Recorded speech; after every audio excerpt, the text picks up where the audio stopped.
Hello, everyone. Welcome, everyone. Yes. Thank you. Hi. Hello. Hi. Good Hi, afternoon everyone. to you all. Good afternoon. Hello. Good afternoon. And thank you, everyone, for coming out to our Cheers to Black-Owned Spirits panel. My name is LaShana Daniels, and I am the creator of Do It for the Cocktail Culture. And this is in partnership with Ashlee from We'll Drink for Travel, as well as Tales of the Cocktail. So thank you, Tales of the Cocktail, for hosting this and sponsoring this event. We really appreciate you guys. And, to jump things off, we wanted to also introduce our panelists that we're going to be having today. So first, I would like to have Nayana Ferguson of Anteel Tequila. Can you just give yourself a little introduction and let everyone know what you're drinking? I am Nayana Ferguson. I am the co-founder and owner of Anteel Tequila. And I am actually drinking an old fashioned with our reposado, which is aged in Tennessee whiskey barrels. So it gives it a good flavor. And we also have hickory smoked honey in it as well. That sounds delicious. It is delicious. You kicked it up. Thank you for that. And next, I would like Chanel Turner from Fou-Dre Vodka. Please introduce yourself and let us know what you're drinking. Yes, hi. My name is Chanel Turner, owner and founder of Fou-Dre Vodka. Today, I am drinking the Dark and Sour. The Dark and Sour consists of Fou-Dre Vodka, Hennessy Black, Gosling rum, lemon juice, and raw sugar, and fresh lemon peels. Oh, that's awesome. That's a strong drink too. Definitely is a strong drink. Yeah, I like strong drinks. So I'm gonna have to get that recipe from you at some point. And then next, I would like to introduce Jason Ridge from Guidance Whiskey. Jason, let us know about yourself and what you're drinking.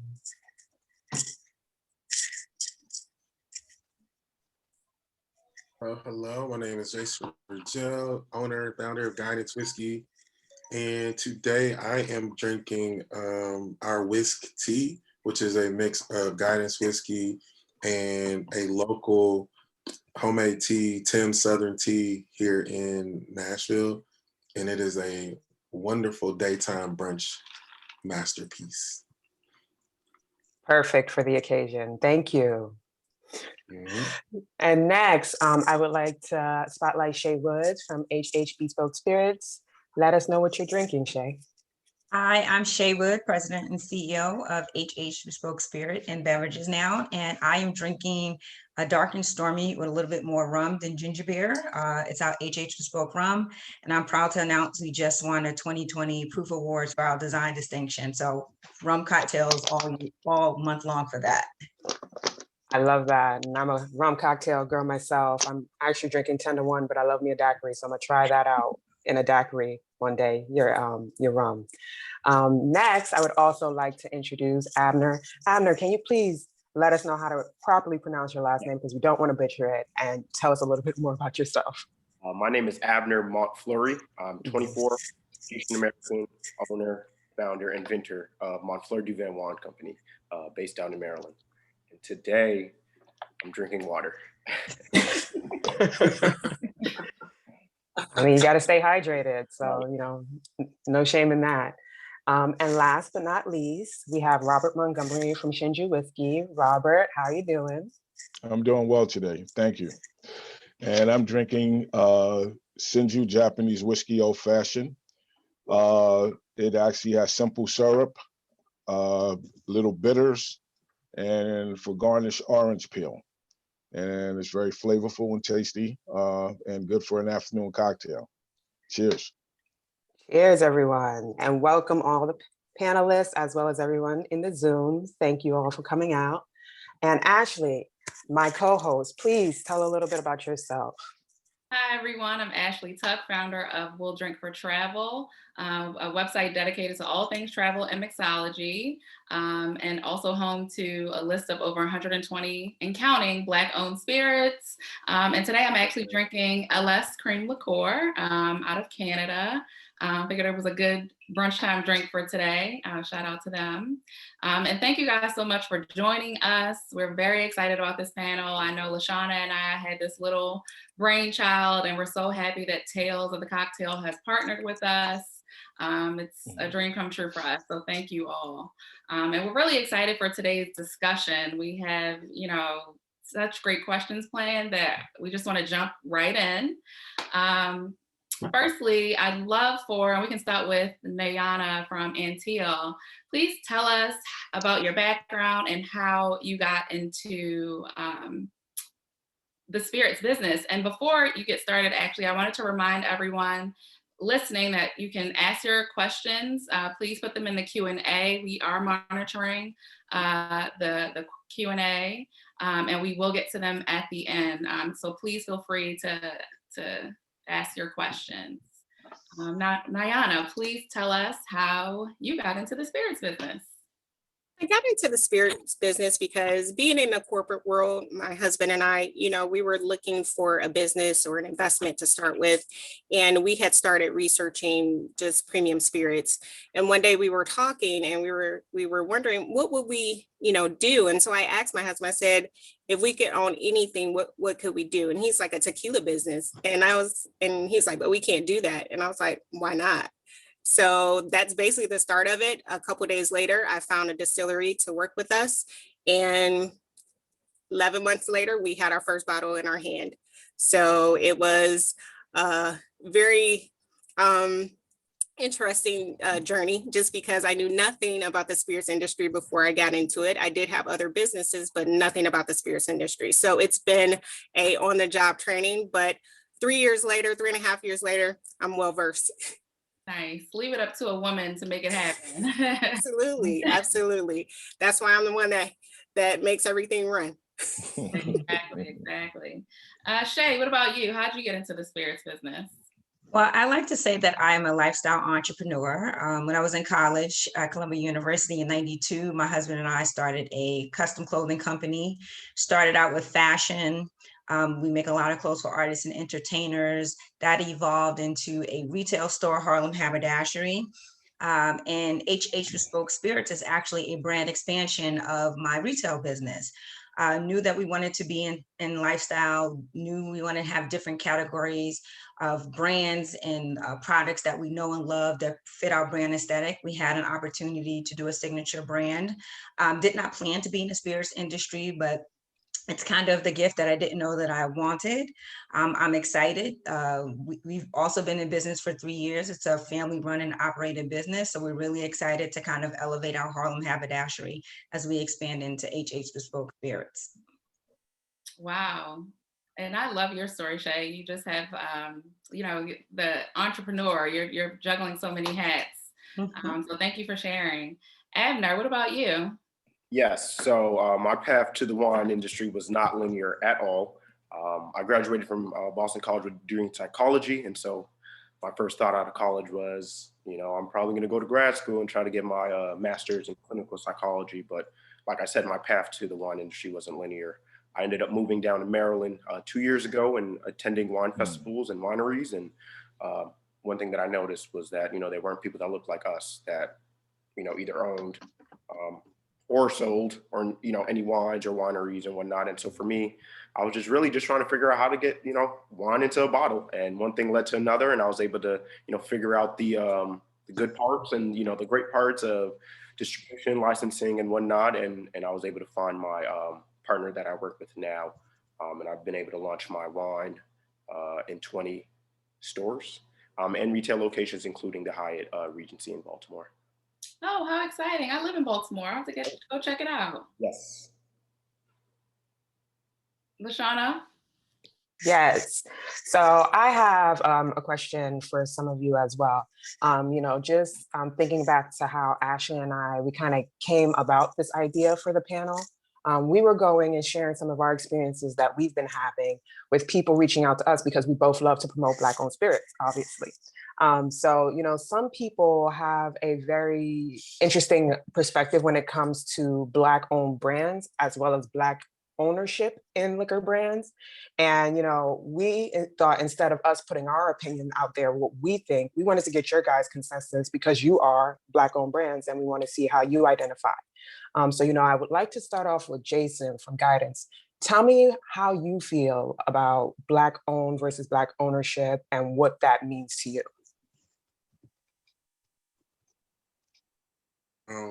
And just so you cut out a little bit at the end of the last part, I heard, what does Black ownership mean? So Black, yeah, absolutely. So Black ownership versus being Black owned as a business. Like, for example, do you feel that you can't necessarily call a Black owned business Black owned unless it's like 100% Black owned or something like that? Okay, great. Yeah. Yeah, we get that a lot, right? And I'm sure probably everybody on the panel has heard that.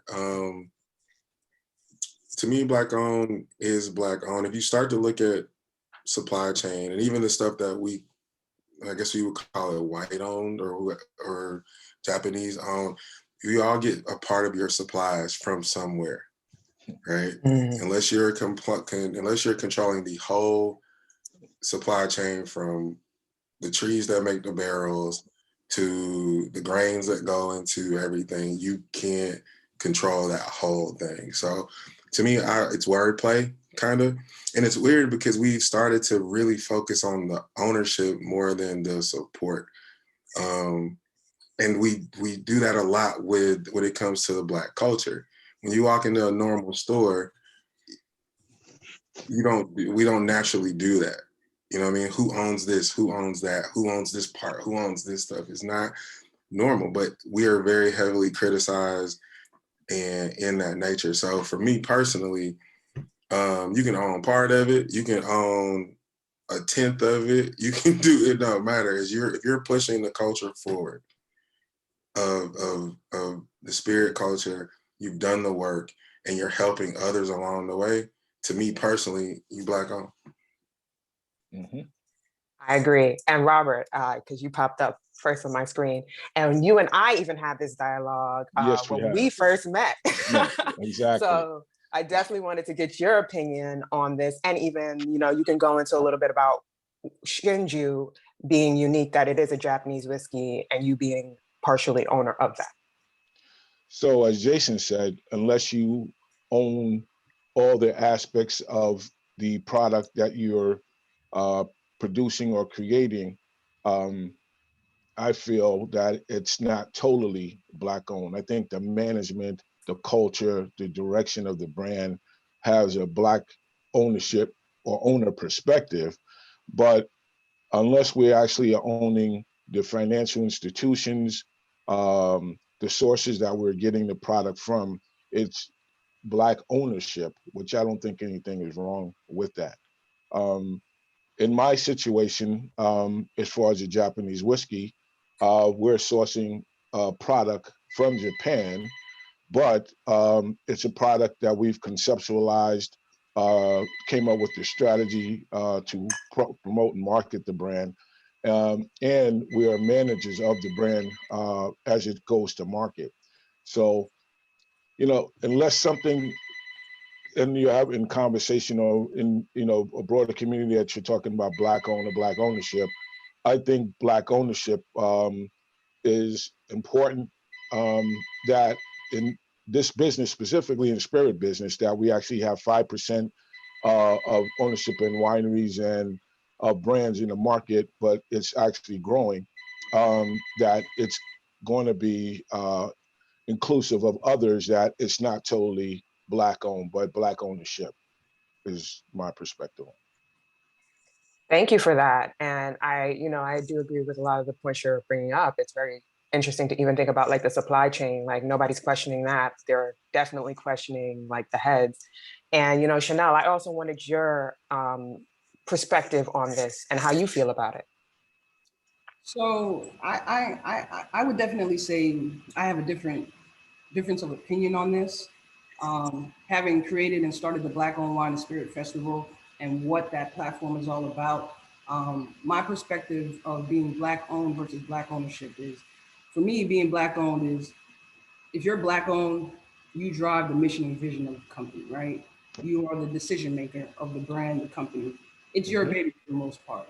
Versus for me, having Black ownership or Black ownership, they more so react to the decisions that are being made at the top. They have input, but they're not the decision makers, right? They're the they are not the majority owners, or they do not have majority stake in the business. In order to participate in the Black owned wine and spirit festival, we have a criteria that you have to be 51% owner or more to participate. And we have that in place because there's a lot of brands out here that, you know, or a lot of companies, they have Blacks involved in the business and want to use that as leverage to participate, right? And so maybe they own 2% and say, oh, well, we have Black ownership. That's not really Black ownership by our standards, by our definition as far as the festival is concerned. So for me, I have a different perspective on it. Obviously, we would love to control the whole supply chain and manufacturing aspect of things, but we're not there yet. And I think we can get there. When it comes to wines and spirits, there's many different levels to this, right? You have the glass manufacturer, and primarily, you know, glass is made cheaper in China. So, you know, you're gonna, you know, go there to get your glass for the most part if you're trying to save on cost. We kind of went a different route, but when it comes to the supply chain, we don't have as many Blacks in the supply chain that we need to have. And, you know, I'm hoping that will eventually change at some point, right? We're starting to see a lot more Black distillers, which is great, right? We're starting to see, you know, more Blacks, of course, creating products, but they're not necessarily using Black distillers. And there's, you know, there's quite a few out there that you can work with. I think if we, you know, we kind of, you know, work together, we can go more so with the Black ownership way of thinking that Robert and the other gentleman mentioned, where we can definitely control more of the supply chain. And I think that's possible, but my perspective is 51% or more is Black owned, Black ownership. You have a stake in whether it be small or large. And I feel like people use that as leverage to kind of get by for the most part. So.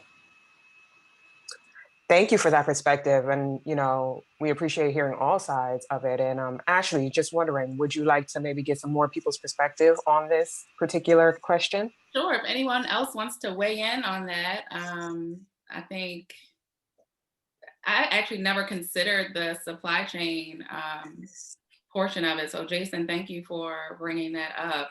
And Chanel, I appreciate your perspective as well, as you have started the Black Owned Wine and Spirits Festival, which I went to the last time you had it. It was amazing. I hope you have it in some way this year. If anyone else wants to weigh in, please do so right now. Well, I have a question. And Chanel, actually, you and I have talked about this quite a bit. Do you guys like being considered a Black owned brand or a BIPOC as the new term brand? Do you feel like there's a stigma there, or is it something that you welcome with open arms? Well, if you're starting with me, Sure. You said, Chanel, you and I, we spoke about this. And so if you're starting with me, I can definitely see why the terminology exists, right? It allows others to somewhat feel included. But me personally, I prefer to be labeled as Black owned because I'm very proud of my heritage, my ancestry. So my preference is to be labeled as Black owned and not necessarily biopic or, you know, a Black, you know, Black Indigenous person of color. I would prefer to be called Black owned. And I'll jump in. And I am actually proud to be Black owned and women led. Those are really important attributes to our brand. My brand is trying to build transferable legacy of business and wealth and brand. So it's really important for us that we celebrate who we are. So I love to stand in that.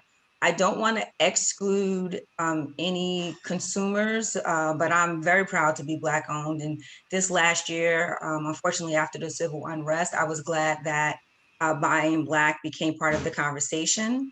I would like it to be more of the norm instead of part of a protest. I would like, the Black-owned movement to be something that's part of our daily habits and purchasing, and not just part of a protest. Yeah, I would say too. I mean, I have a T-shirt that has Black owned on it, so it's more of just a fact to me. I didn't even know it was a thing until somebody came to me and was saying, "Hey man, we love what you're doing. It's great, but have you ever thought about, toning down just a little, be for everybody and putting stuff on your social media for this demographic and that demographic?" And I was just like, nah. We put who we are.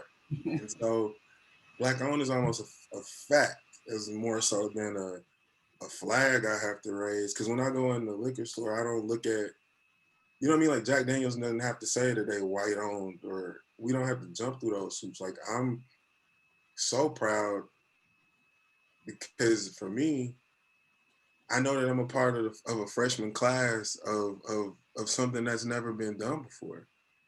You know what I mean? I'm gonna stand on that forever. So, but it's not something that, so it's just a part of me. I live it. And I'm sure y'all do the same. It's not something that I'm like, hey, we live like, that's a fact. You know what I'm saying? Check the paperwork, it's a fact. You're owned by a Black man. So. And I mean, to go on that point, I think I have a different perspective as well, because it is a fact of being a Black-owned brand. If you're a Black-owned person who is running the brand, I am a majority owner. I am, I'm along with my husband. My husband is not Black though. So am I not a Black-owned brand because my husband isn't Black? You know what I'm saying? Yeah. So that's a different perspective. Even though I'm the majority owner, I lead in everything, we make decisions together, but it was started by me. I, got all the information together and put it together to get on the market. So then that's the question. Am I Black owned because my husband is not Black too? Has somebody ever asked you that though? Like, because I would say you Black owned, but I wouldn't. You know what? I'm sure there's some people out there who have that perception. Well, her husband isn't Black, so how is it Black owned? So do I need to show my financials and show that I'm majority owner, or that I'm doing everything and making the decisions, both him and I, but we both are talking about every decision that goes on with our brand. I am in everything. I am in every decision that's made along with my husband. So is it because my husband's not Black, then I wouldn't be considered Black owned? Yeah, I mean, it's a fact that I'm a Black woman. Exactly. And I own this company. I mean, but anybody else disagree with that? I mean, No, and I agree with you, Nayana, because I've personally been told various different things like that. And I actually recently had a conversation with Sean Weaver, and she was talking about it too.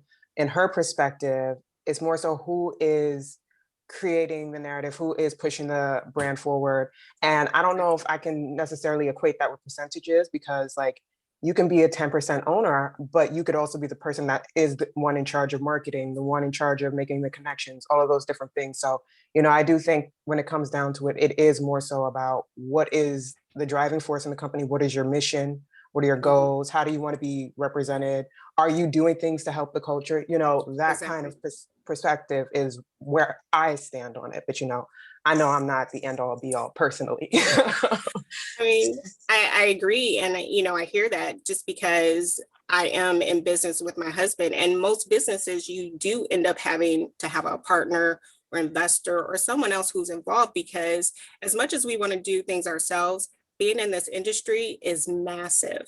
So you need partnerships, you need business partnerships, and whether they own part of the company or not, you're going to work with someone. So you're not going to solely be doing this by yourself. So I mean, as I agree with you, Jason, it's a fact. I'm a Black woman and I am an owner of this company. So I'm Black owned. And this is a great segue to one of the questions that I saw in the chat, and that we also had, Ashlee and I, is what are some of the challenges you all have faced as a Black-owned business in the liquor industry that you can help people learn from? Anyone want to start, or should I pinpoint somebody?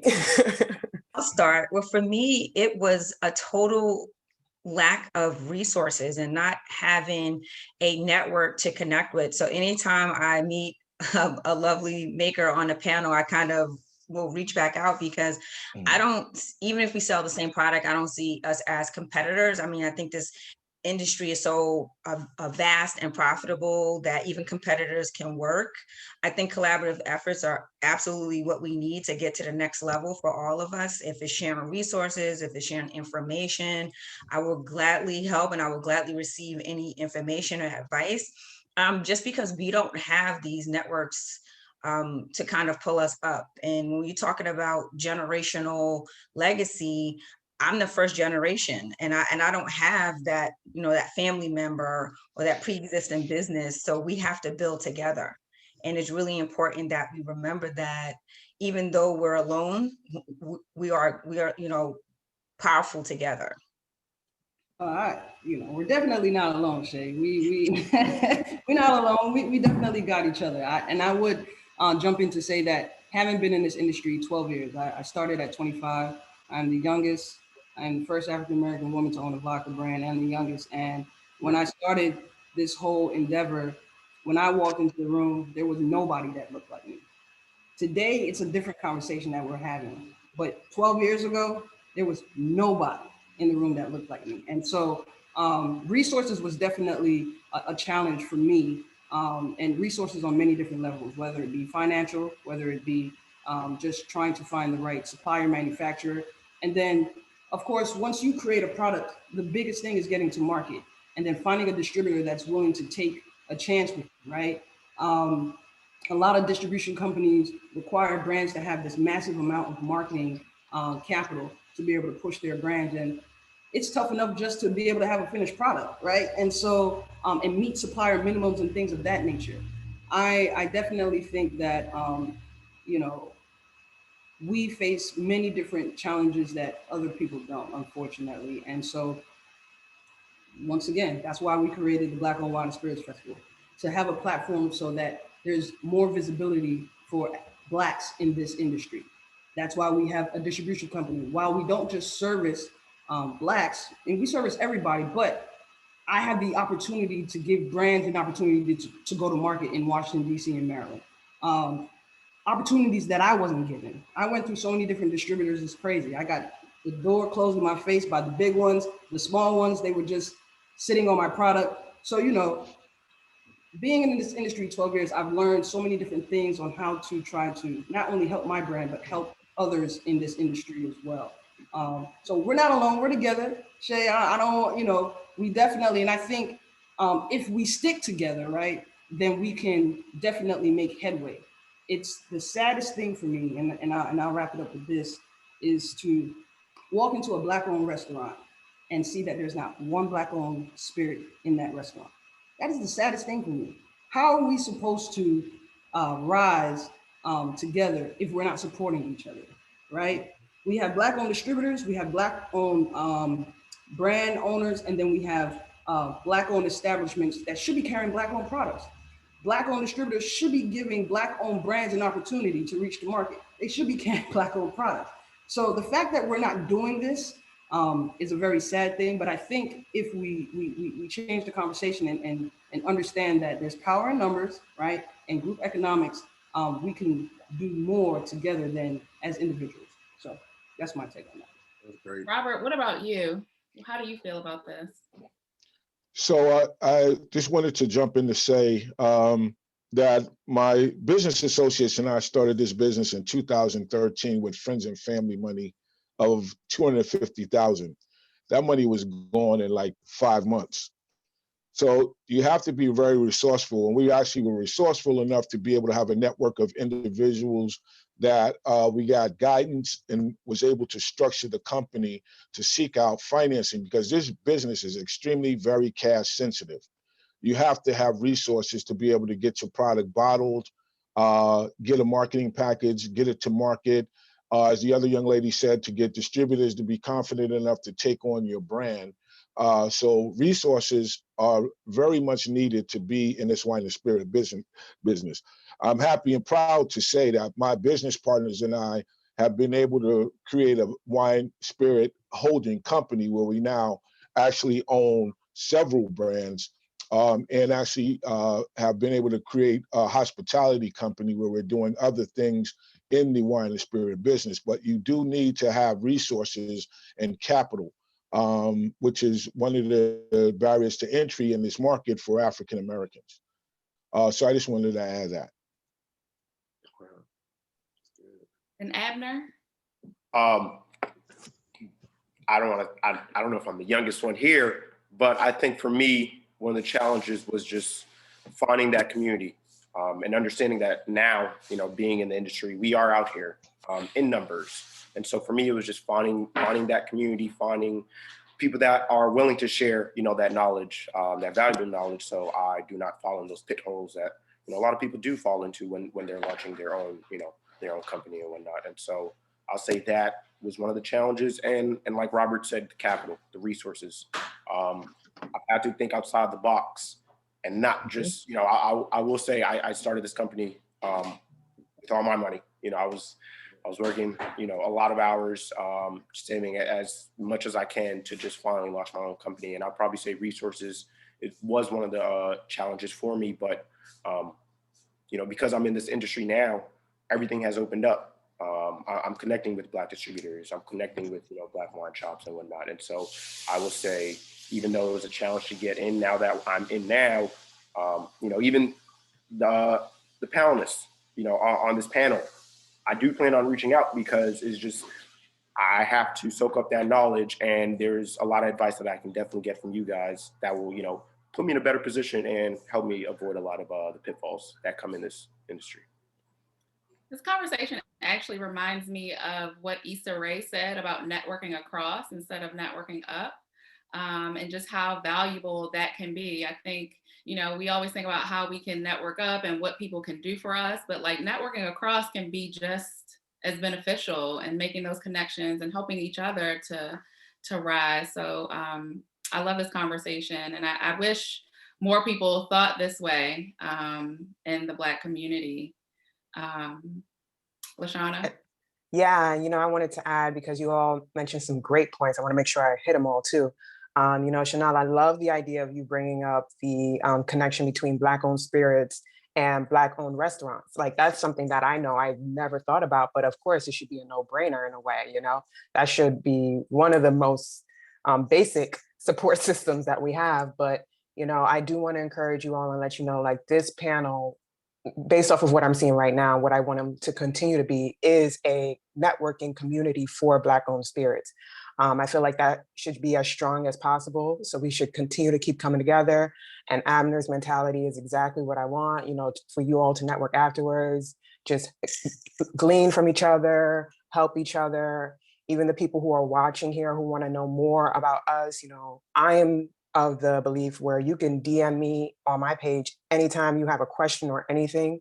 You know, I love learning about new things. I love hearing about great new Black-owned business brands, great opportunities, great things that are just happening in the industry. And then I also wanted to point out that someone asked a very interesting question in the chat.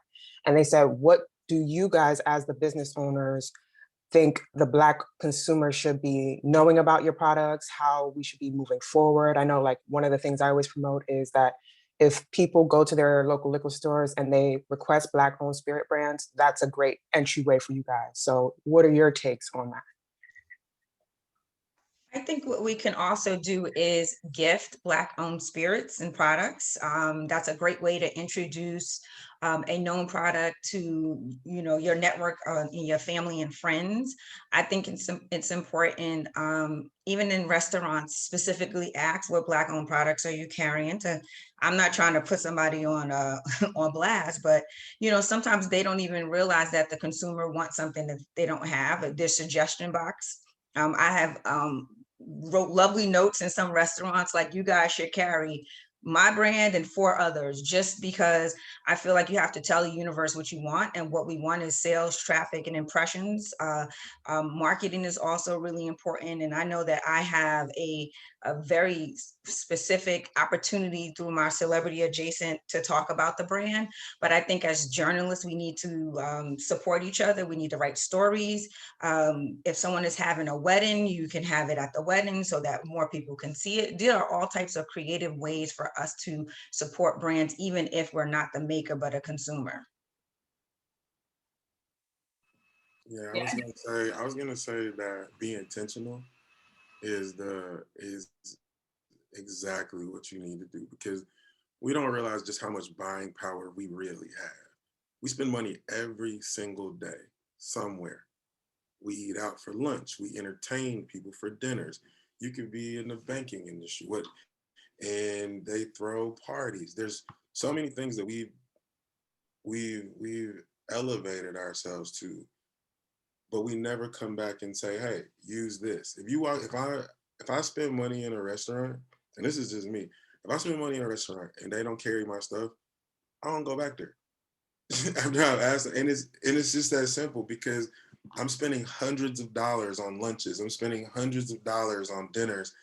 And for you to carry my product wholesale, that you're going to actually sell and make more off of it than I make, it shouldn't be a very hard thing for you to do. And so when I'm telling people, I'm like, be intentional. You know that your Christmas party is coming up. Speak up. Speak up and say, this is what I want. And I bet like everybody's product stands up. They don't let us make bad products and elevate, right? We got to be better than the better than the better.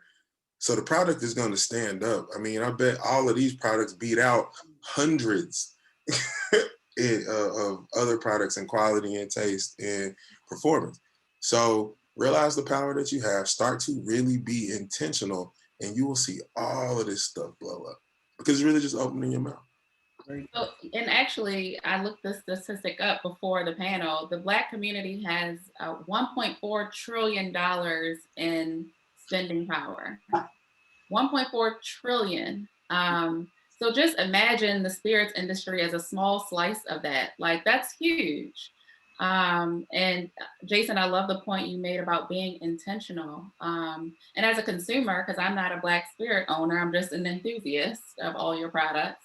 But I know, you know, anytime I go anywhere now and I bring a bottle, it's Black owned. Like, try this Black owned spirit. And that is another way to get the word out. Like, you bring it, you're enthusiastic about it, your friends and your family will catch on. And so now it's like a thing. Everybody's gonna guess, like, what am I gonna bring this time? And you know, what are they gonna try? And it creates more fans of these products.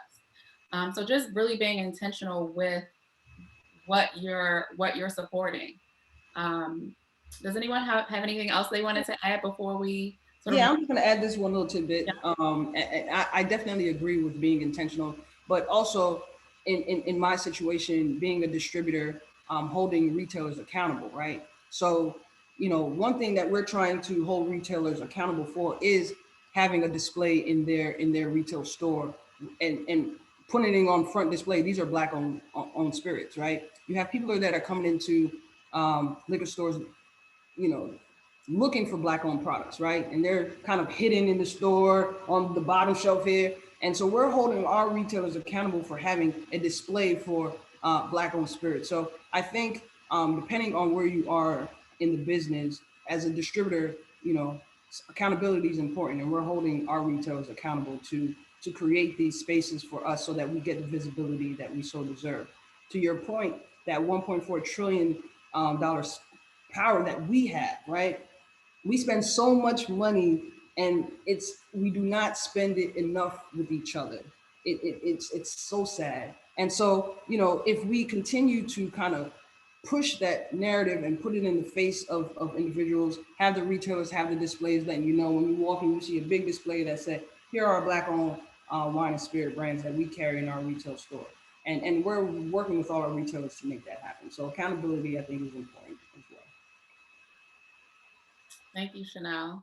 How have your businesses sustained during COVID? Has COVID been an issue? Especially Abner, let's start with you, especially as a newer brand. How has this past year been in business?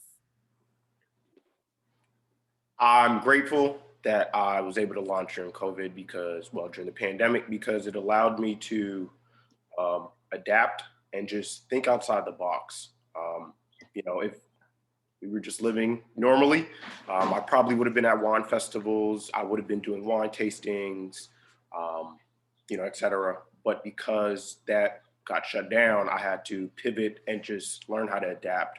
And so one of the things I'm very proud of is that I was able to turn my wine into an ice cream because I've realized that as much as I can, put my wine in liquor stores and put my wine in restaurants, something happens, the government shuts down every restaurant, and then, you kind of lose, your traction there. And so for me, I said, all right, let me just try to figure out different ways to, get my product out there because I can't just keep it on shelves. And so I was able to turn my my wine into an ice cream and continue to collaborate and partner with other businesses because I think when people do enter, or let me not say when people, but the thought of, entering a spirits or a wine, the wine industry, everybody just wants to get their product into a store. And it's just like, you can do a lot of foot traffic outside of that. And so I have the ability to deliver myself. I have the ability for people to pick up directly from my facility. And so I've just had to learn different avenues, especially during, the pandemic. But I'm grateful because I feel like with that, I'm able to definitely project myself, revenue-wise, and just understand where I will be once everything starts to open up, and including wine festivals as one of the things that I participate in. Can I quickly ask, because you said this and I need to understand, how did you turn your wine into ice cream? Like, how does that happen? I actually partnered up with the Charmery, which is a Baltimore ice cream shop here. They have a factory. And so, again, just networking and like Jason said, opening your mouth, I had to do that. And so, I just met with him, sending emails. You got to be in front of people. He didn't respond the first time. And so I'm shooting, 2 emails, twice a week. And he finally responded. We were able to, meet up. He's a master creamer. They have a specific name for people that make ice cream, but, he was able to figure it out. And it's actually launched right now. It's only available in Maryland. We're trying to figure out logistics to get it out across states, but it's called Montfleur Duvin. It's a peach caramel wine. Peach caramel ice cream. Wow. That's amazing. Wow. Y'all ship? So right now we're, I know. the logistics, but I'll reach out to you. I know. Are you shipping? I want some. Like, that's insane. That sounds amazing. Yeah, so we have an ice cream with Sugar Hill Creamery. It's called Family Business right now, and it's the rum. I know Goldbelly ships nationally, so you might want to look into that. And that has been a wonderful resource for us building strategic partnerships and allowing our spirits to go outside of the traditional route of where it's supposed to be. We also partnered with a chocolatier in Harlem. We have a caramel rum sauce. Caramel sauce that she sells. We have a young lady that makes a great vodka lemon cake. We have a gin fizz that we are working with. So it really is, for me, strategic partnerships. Unfortunately, due to the civil unrest, there was a lot of spotlight on Black-owned spirits and businesses. We were able to partner with reservebar.com and have now been able to be shipped nationally into 30 more states because of that relationship. So I think the pandemic and just having to be still allowed me to kind of strategize more and think about really what I could do versus what I wanted to do. And it just opened my mind to a different roadmap. And it's something that I wish we didn't have the pandemic, but for me, it has been kind of an opportunity to really think about my personal plans and then my business plans. Yeah. And sort of on that note, do you guys feel like it's important as Black-owned businesses to support other Black-owned businesses, like in your marketing and your operations? Is that important for your business model? Yeah, that's exactly what we do. I mean, if you go on the guidance page, we post about other brands all the time. And I was doing a tasting yesterday for guidance, and the store had another Black-owned brand, which is called Disbelief, a tequila from Memphis that just came out, and we just started pouring samples of that too. It's like I said, this is natural to us. I mean, when you look at my bar in my house, I have so many Black brands that I'm introducing people to. I believe it's more. It, we're stronger in numbers, but when you walk into a store, I always get this narrative. If you walking down the street, you see the ops and it's all of them and it's just you, you're gonna be super scared. But if they got theirs and you got your people with you, then it's on. And that's what I want. My goal is to help 100 brands, 100 Black brands get in. So if you come and you say, hey, look, we gonna take this brand out, and we say, no, you're not, because if you take them out, we all go. Then now we're starting to push that envelope in the way that where we have control. And until we have control, like, we're not gonna be able to dictate much. So yes, to answer your question, it is imperative that we support other Black brands, and because they're good. You starting to taste so many different flavors. The stuff that we are bringing to the game is like nothing that's ever been done before. So when I'm getting a chance to taste these different brands, it's great to my palate. I'm enjoying it, and it's just important to me. So yeah, I think we got it. We have to do that. That's a given. I mean, I'm I was sorry. just, Let me just jump in. We all have to be of that same mindset, though. You see that mindset that you have.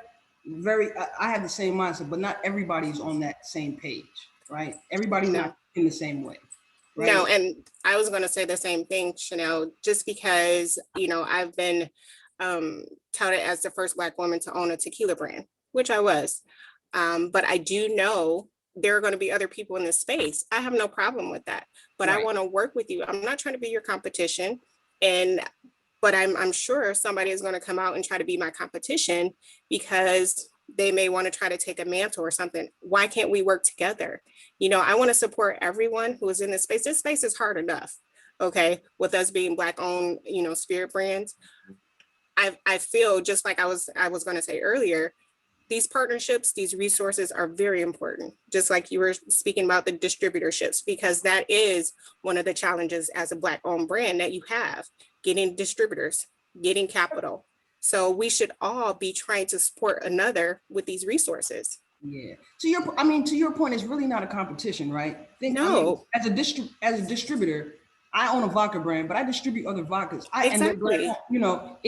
We have different target markets, different Absolutely. consumers. We're not going after the same people. And Absolutely. I've always felt like there's enough for all of us to eat, right? Absolutely. There's more than enough for all of us to eat. And so it's really not a competition, but unfortunately, we're programmed to think that it is. I know. And I only say that because I know some people come off as doing that. I know several just different brands in the spirit industry, and you're like, this is a small enough industry. The Black owned spirits, we should be a sister and brotherhood, not trying to, as somebody said in the chat, the crabs in the barrel. No, we all need to try to elevate each other, because this is a small space as it is with Black owned spirits. Why do we think like that? Because I have no idea. I'm not like that. I will support, believe me, if you got a brand on the shelf, I am supporting, because you know how hard that is. You know what it took. But check this out. If you walk into somebody's house, right? I was at the tasting yesterday. A guy showed me a picture of his man cave, and he had built up. I mean, it was glorious, right? He had over 100 different bourbons in his man cave. So if you see that, you say, wow, oh, you got a Willet, oh, you got a Buffalo Trace, you got this. You're considered to be a connoisseur, like, oh, wow, you have all these different kinds. Right. But in our industry, you got to choose. You either rocking with this or you rocking with that. But in the other industry, the more you have, the more you're considered a connoisseur because you know these different. That's what I'm saying. Like, yeah, it's gonna be a lot of tequilas. It's gonna be a lot of whiskeys. You need to have them all. That shows Absolutely. that you really are. Yeah. Because I mean, it also, because every person has their own perception on how their spirit should taste. You know, theirs is going to be a little different because of their own environment, their own background, their own palate of what they feel their spirit should taste like. So yeah, you should have different ones, and we should all support that. I think we also have to realize that there's room at the top of the mountain for many people, not just one. So when you make it to the top, you need to send an elevator back down to get other people. And I think sometimes people think it's only room for one, and there's room for many. Tell them. I want several people, you know, I want several Black tequila brands, definitely. I see a lot of you guys have bourbon, you have whiskey, you have vodka. I want some other tequila brands as well, because as far as Black owned, because we should be able to support each other in that, because this industry, as I said, is not, if you get it on the shelf, you made an accomplishment. Right. Robert, did you want to jump in on this? No, I agree with what everyone's saying, but I'll just add that it is a business and business is competitive. So that's just the nature of the beast. However, we can support each other, form coalitions, the festivals, we can network. That's been part of our success as a company, is we were able to network with friends and associates to be able to elevate the business. So, that's a given, but again, it is a business, so it's competitive. So, I've talked to some owners, and definitely, I mean, we are competitive people, but I always tell people this: it's all fun and games until you're in trouble. Right. So you can be the best of the best until you're in trouble, and then you're gonna be looking around and say, hey y'all, and if you haven't helped anybody or gave that guidance or help, so. I love the competitive part. I get high off of other people's dreams. I think I told you that other thing. I love seeing what y'all doing because it helps me. But I make sure you better. I keep it. Yeah, it makes you better. Call on me and I can call on you. Yeah. So I mean, you share ideas. You see what your other associates are doing in the industry, and it gives you, if you're really into it, it gives you, it helps you to elevate you, because you basically need to, now you got to step up your game and push it. I just want to add, because it was mentioned, we also have an ice cream when Mikey Likes It, ice cream coming out shortly, which is a Japanese whiskey. So thinking outside the box for the former question that was asked about the pandemic. So just wanted to throw it out. I'm sorry? Are y'all gonna ship? Oh yeah, Mikey likes his ships. Yeah, Mikey likes it ships ice cream. So you definitely, I'm gonna make sure that I reach out. I'm gonna reach out to you anyway, bro. So we can like ice cream, man. I'm in the South. I'm just gonna put that out. So every ice cream on here. Done deal. Ice cream is not gonna do anything for my summer figure, but I guess I need you know what? I need to get on it. Do you guys have any advice for anyone who is thinking about starting their own spirits brand? Anything you wish you knew when you got started? I would say just jump into it. Make sure that you have a proper business plan. Make sure that you have some idea where you're going to be able to reach for capital, because as I said earlier, this is an extremely cash sensitive business. You need money to be in this business because you really only own the liquid. Unless you producing the bottles, you producing the caps and everything else for the marketing package, you're going to need some capital, a lot of it, to really kind of get this business going. We could be a resource. I'm happy to be a resource for anyone. I've actually have been mentoring other brands coming up who will reach out. I'm just that type of individual. So anyone interested in knowing more of how to basically source capital sources, please reach out. I was gonna say that. Reach out to the people that you see on this panel. Like that's a great way to start. But then understand that there's work to it. I get mad a lot of times with the "it looks easy" type of thing. It ain't easy. Ain't nothing about it easy. It ain't easy. This is the hardest things that you'll do in the margins. Like we talk real time, I always keep the numbers together for people. Like, hey, you got to push a lot of product. You gotta move some Push units. a lot of product. So this ain't your get rich quick. I was gonna ask everybody, like, how many people still on here work their day job? Or That'd be this is me. not the I'm only one of thing. those people. I still work my day job. You gotta hustle. I still have a day job. Every day I'm hustling. Everybody needs to know that Yeah. everyone we're Yeah. building as we climb. So it's not this is the only thing that we do. Like we launched 2 years ago. I was working on it 2 years before that. I sell medical equipment every day. You know what I'm saying? So know that there's always another side to this thing. It's just not the liquor. It's just not parties. It's just not tastings. That there's a lot of work that goes into it. So that's Yeah, especially the first couple of years that you're in the business, you ain't making no money. I was about to say, it's definitely not your get rich quick. Yeah. You definitely have to be able to sustain longevity in this business to really see the return that you're looking for. So you look at, a brand such as Tito's 20 years before they actually, you know what I'm saying, got to where they are. So it does take time. And if you just have to be very diligent in what you're doing and you'll get there.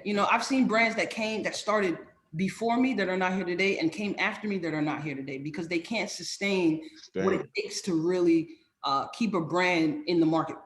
It's a difficult task. It's not something that, it's easily accomplished, but if you have the right people around you and you have the resources, then it's something I think that we can all aspire to do. True that. real. We're sort of coming up on the end of our time here. I can't believe it's almost 2:00 Eastern time here. This hour has gone by so fast. But in closing, thinking back on your journey as a spirits owner, can you think of a moment when you felt like it was all worth it? Right now. I love that. Right now. It's worth it. We're all here. We're still in the game. We're in the industry that has predominantly not been representative of us. So we all should be very happy about that and that the spirit space is growing.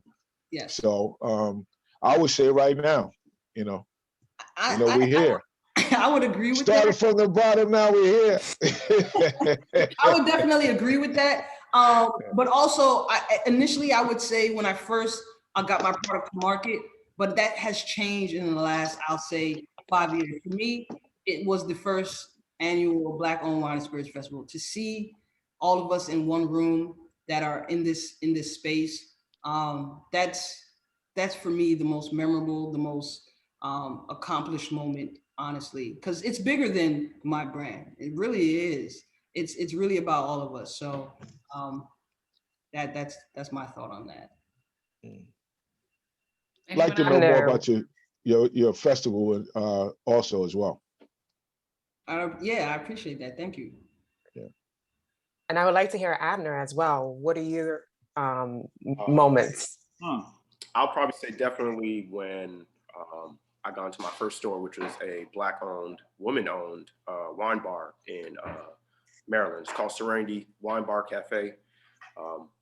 Just walking in there, I didn't even have my product. She was just like, bring your product and we're going to put it on the shelf. Just nice. That already kind of solidified and just, reassured me that, yeah, it's not going to be easy, but there are people out there that will support you. And like Robert said, I'm so inspired and just even more motivated to be part of this panel. Like I'm 24 and it's just like, I hear a lot of people saying, yo, you started so early, you can pivot at whatever point, and I'm just happy that I've gone into it now. And I'll probably say the next, thing for me is I will be releasing my red wine, which will be named after my mother. And so all of my wines will be named after inspirational women in my life. Congratulations. To you, man. Yeah, man. Congratulations. Yes. And that was just the news that I was able to give her. And so, even though we don't live in the same state, just being able to kind of know that she's happy for me and sees her son, accomplishing first generation Haitian American. And so, I just really want to make my family proud. And I think every time I do that, every time I continue to push forward and and stay focused and not give up, you know, I'm happy every day. That's dope. Keep, That's dope. keep pushing, bro. Keep pushing. Yeah. And Abner, Yeah. being in Maryland, you know, that's where we are. Serenity is actually one of our accounts. We distribute some wines that we have in our portfolio to them as well. So kudos to you. I would love to connect with you post this this panel. So awesome. Oh my God, I love to see it. I love to see the connections happening here. And Abner, that is very touching. Almost brings a tear to my eye. What's next for the rest of you? Anything else anyone wants to share before we close out? Well, I'll go. So I'm happy to report HH Bespoke Spirit is now in beverages. We have a bottled alkaline water product. Yes, so we have liqueur or water, whatever you prefer. The good thing for me is that this year I realized that opportunities were coming to me. I didn't have to always reach out. That when I started getting calls and inquiries for opportunities, that's when I felt like I made it, because everything only happened because of buttons I pressed and because of our marketing and because of our product. When opportunities come to you, that's kind of a great reward, because you feel like all of that hard work and sweat equity paid out. So Marvelous Waters was a new product that came to us, and now that's in our portfolio. So we're expanding into the market with that. Congratulations. Congratulations, Shay, on that. It's amazing. So we're going to get some ready to drink that we'll have coming out. I would tell everybody, go to the guidancewhiskey.com and just keep checking in with us, because we're releasing about 4 other products this year, but then we're also, over the next 90 days, releasing 4 other products from other people. So we have helped 4 other people get into this industry, and we're going to be highlighting their new products, everything from wine to vodka to rum. So just check our website out, stay in touch with us. We are bringing you, and you're probably going to see some of these products on there too, because we are continuing just to highlight everybody. So stay in touch with us. Dope. all right, congratulations. Just want to add, we'll be launching Amaro Tequila, which is a premium tequila brand, shortly in the next month. We also have 88 rum that we will be launching shortly into the market, mezcal, and a wine. And we're actually launching our 8-year Shinju Japanese whiskey product. So be on the lookout for those brands to hit your stores this year. Is everybody available online, like all of the products? I'm sorry, were you, I didn't. Yeah. Yes. Where can people buy your products online? And we are available nationwide, and we're available online nationwide through anteeltequila.com. And we are on all social medias under Anteel Tequila or Anteel Tequilas, or you can just follow me at Nayana Ferguson. But online, yes, we are available. Okay, we are actually on Drizzly and Reserve Bar, and Bedvine Brooklyn in New York City actually ships our product as well for online orders. So I'll jump in and I'll say we're releasing our non-infused vodka this year, hopefully at the festival, God willing. So if you know anything about Fou-Dre, we're a pomegranate infused vodka. We're infused with pomegranate, lychee, ginger, kiwi, and lime. So this year we're gonna release our non-infused vodka, same lightning bolt bottle, just looks different. So as far as color is concerned, so we're looking forward to that. And just expanding our distribution footprint, Texas and Cali, which is our most recent market, and Texas in sometime in March. So. HH Bespoke Spirit is available through reservebar.com to 38 states nationally. You can visit the website, or you can follow me on Instagram. I'm Shay S. Wood. I put my information in the chat, and on my Instagram feed, I put all of the direct logins, or pathways to all of our social media. So even the Marvelous Waters is available nationwide if you visit the Instagram and follow to the website. You can find Montfleur Duvin wines at montfleurduvinwines.com. We ship to close to 40 different states. We are located in Massachusetts, Maryland, and are expanding to New York. shortly. But I'm always, well, we are always looking to expand. And so just really looking to connect with Black distributors. And thank you everyone for your input. And just to, wrap this session up, we're going to remember that this is about not about competition, but about community. And that in moving forward, we're hoping to do more panels and more events like this for all of you all. So, thank you everyone for coming out. We appreciate y'all. We are so grateful to hear your stories, hear your perspective. And I know people have a lot of questions, so please feel free to reach out to everyone who you would like to hear more from after this event. And thank you all for joining us. Thank you so much, Cool. everyone. Thank you for having us. Thank you, guys. Make sure you follow everyone. Excellent. Thank you. Thank you, guys. Great job. Awesome. Great Thank you. job. Great job. I hope you guys enjoyed I it. finished my drink. I'm tipsy. I too finished my drink on this. Uh-oh, we can't cheers? Nobody got anything to cheers us out? No, mine is finished. Oh, man. Shinju whiskey. Go out and buy some Shinju whiskey. Well, cheers to everyone on this panel, whether you have a drink or not, and have a Cheers. great Have a great afternoon. day. Yes, everyone Thank have you. a great Thank you. afternoon. Have a great Take afternoon. care. Bye. Cheers. Thank you.